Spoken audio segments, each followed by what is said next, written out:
ఇప్పుడు నేను జనసేన పార్టీ ఇంకో 10 నిమిషాలు చెప్తాను మీకు. నాకు రాజకీయాల మీద ఆసక్తి లేదు, కానీ రాజకీయాల్లో జరుగుతున్న దోపిడీ మీద, డబ్బుతో కూడిన రాజకీయాలంటే నాకు చాలా అసహ్యం, నా చిరాకు. కొద్దిమంది డబ్బున్న సంపద వర్గాలు మిగతా వాళ్ళ మీద దోపిడీ చేస్తుంటే నాకు చాలా విసుగు వస్తుంది. సినిమాలో చాలా తేలిక పోరాటం చేయడం, 2.5 గంటల్లో ఒక విలన్ ఉంటాడు, వాడిని పోరాటం చేసేయచ్చు. కానీ నిజ జీవితంలో దశాబ్దాలు సఫలీకృతం కూడా కాకపోవచ్చు, గెలవకపోవచ్చు. కానీ నా ఉద్దేశం, ఈ సమకాలీన దోపిడీ రాజకీయ వ్యవస్థ మీద నిరంతర పోరాటం చేయడానికి జనసేన పార్టీ ఎప్పుడు ముందుంటుంది.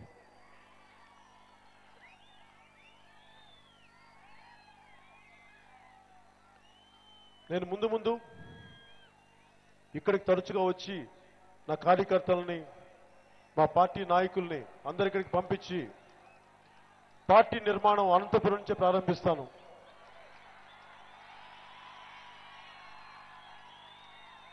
మన ఇంతమంది యువత ఉన్నారు, ఇక్కడ పరిశ్రమలు ఎలా రావాలి, ఎలాంటి విద్యాలయాలు కావాలి, ఎలాంటి చదువులు ఉంటే మనకి ఉద్యోగాలు వస్తాయి. ఈ రోజున అందరూ యువత చాలా బలం ఉంటారు. మరి ఇలాంటి యువతకి ఎలాంటి ఉద్యోగాలు ఉండాలి, ఎలాంటి పరిశ్రమలు ఉండాలి, ఎలాంటి స్కిల్స్ ఇవ్వాలి, డెవలప్ చేయాలన్నది పాలసీ మేకర్స్ ద్వారా ఆలోచిస్తున్నాం, జనసేన పాలసీ మేకర్స్ ద్వారా.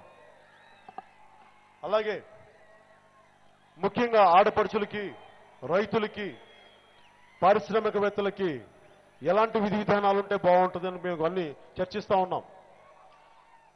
పారిశ్రామికవేత్తల్లో కేవలం కొన్ని కులాలు మాత్రమే కాకుండా దళిత కులాల నుంచి, వెనుకబడిన అనేక వెనుకబడిన కులాల నుంచి చాలా ఔత్సాహికులైన పారిశ్రామికవేత్తలని గుర్తించి వారందరికీ ఎలాంటి ప్రోత్సాహం ఇవ్వాలి. కేవలం పరిశ్రమలు అంటే, ఇండస్ట్రీస్లు అంటే కేవలం కొద్ది మంది ఉన్న ఉన్నత వర్గాల వారు కాకుండా, ఉన్నత కులాల వారు కాకుండా ప్రతి ఒక్కరికి ఇలాంటి నిధులు, ఇలాంటి పారిశ్రామిక విధి విధానాలు నిర్ణయించడానికి, వారు డబ్బులు సంపాదించడానికి వెనుకబడిన దళిత కులాలకి, వెనుకబడిన వర్గాల వారికి ఎలా అండగా ఉండాలని చెప్పి మేము కొన్ని పాలసీలు ఆలోచిస్తున్నాం. అందరూ అంటున్నారు సంవత్సరం ముందు స్టార్ట్ చేయొచ్చు కదా ఎలక్షన్స్ గురించి అని. ఇది ఎలక్షన్ల గురించి కాదు, సామాజిక మార్పు గురించి నేను రాజకీయాల్లోకి వచ్చాను. గెలవడానికి కాదు, పవర్ కోసం కాదు.